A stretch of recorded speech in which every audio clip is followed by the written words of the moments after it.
ఎట్టకేలకు దుర్గా ఆంజనేయ స్వామి పూజారి రమణాచారి కథ సుఖాంతమైంది. గత 150 ఏళ్లుగా దుర్గా ఆంజనేయ స్వామి ఆలయంలో సేవలందిస్తున్న పూజారిపై కొందరు దాడికి యత్నించి తాను పూజా కార్యక్రమాలు నిర్వహించకూడదని, గుడి విడిచి వెళ్లిపోవాలని పలుమార్లు వేధిస్తుండటంతో పూజారి రమణాచారి 2 రోజులుగా జిల్లా కలెక్టరేట్ ఎదురుగా ఆమరణ నిరాహారదీక్ష చేపట్టడం జరిగింది.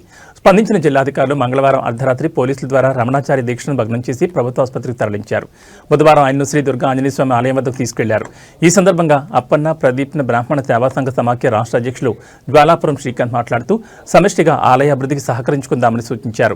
అనంతపురం జిల్లా సింగనమల నియోజకవర్గ కేంద్రంలో వెలిసిన పురాతన శ్రీ దుర్గాంజనేయ స్వామి దేవాలయాన్ని అందరూ కలిసికట్టుగా అభివృద్ధి చేసుకుందామన్నారు. దేవాలయ పరిరక్షణ, అభివృద్ధి ప్రతి ఒక్కరి బాధ్యత అన్నారు. రాజకీయాలకు అతీతంగా ఆలయ అభివృద్ధికి సహకారం అందించాలని విజ్ఞప్తి చేశారు. భక్తుల ఐక్యతతోనే దేవాలయానికి మరింత వైభవం చేకూరుతుందని ఆయన పేర్కొన్నారు.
ఆపన్న ప్రదీపన బ్రాహ్మణ సేవా సంఘ సమాఖ్య రాష్ట్ర అధ్యక్షునిగా నా పేరు జ్వాలాపురం శ్రీకాంత్.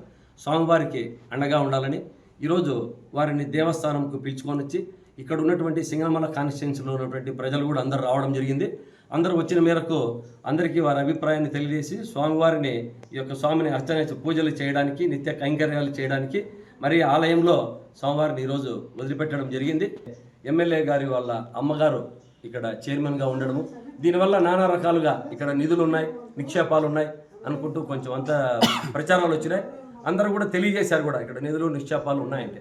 అంటే ఎందుకున్నాయి ఈ యొక్క కార్యక్రమం ఎందుకు అనే దానికి మనము విశ్లేషించుకుంటే, ఈ యొక్క శ్రీకృష్ణదేవరాయలు గారి రాజ్య గురువు అయినటువంటి వ్యాసరాయల వారు ఆయన రోజు నిత్యము వారి యొక్క దైనందిక జీవితంలో వారు ఏదో ఒక ఆంజనేయ స్వామి విగ్రహాన్ని ఎక్కడో ఒక చోట ప్రతిష్ఠించి స్వామివారికి నైవేద్యం పెట్టిన తర్వాతనే వారు భోజనం తీసుకునేవారు.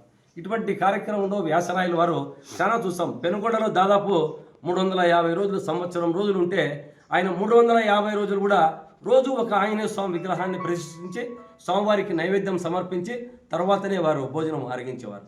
ఇటువంటి కార్యక్రమంలో మనము మన జిల్లాలోనే చూసాం. మురిడి కానీ, కసాపురం కానీ, నేమకల్లు కానీ ఈ 3 ఒకే రోజు ఆంజనేయ స్వామి విగ్రహాలు ప్రతిష్ఠించినటువంటి వ్యక్తి వ్యాసరాయల వారు.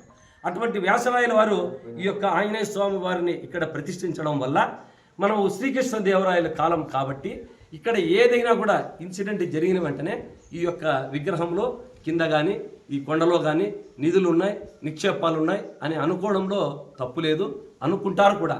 ఎందుకంటే ప్రతిష్ట అటువంటిది, ప్రతిష్ఠించిన వారు వ్యాసరాయల వారు అటువంటి వారు. కాబట్టి ఈ యొక్క ఆలయాన్ని ఇప్పటికైనా మనం అందరం కూడా హిందువులు కానీ, హిందూ సంఘాలు కానీ, లోకల్ ఎమ్మెల్యే గారు కానీ ప్రతి ఒక్కరూ కూడా సహకరించి ఆలయ అభివృద్ధికి తోడ్పడి ఆలయ అర్చకులను గౌరవం ఇచ్చి వారితో నిత్య కైంకర్యాలు చేయించుకోవాల్సినదిగా ఇక్కడ సింగనమల ప్రజలకు అందరికీ, సింగనమల నియోజకవర్గ ప్రజలందరికీ కాక, ఎందుకంటే ఈ ఆంజనేయ స్వామివారికి దేశాల నుంచి, బాంబే నుంచి కూడా ఒక భక్తుడు ఉన్నాడు. బాంబే నుంచి కూడా నేను ఈరోజే విన్నా. బాంబే నుంచి ఎక్కడో ఇక్కడ విండ్ మిల్స్ ఏదో తయారు చేసేవాళ్ళు అప్పట్లో కొంచెం ఇదంతా కట్టడానికి కొంచెం సహకరించారు అని. ఇటువంటి దేవాలయాన్ని మనమందరం కూడా వ్యాసరాయ ప్రతిష్టను చాలా అద్భుతంగా చేశారు.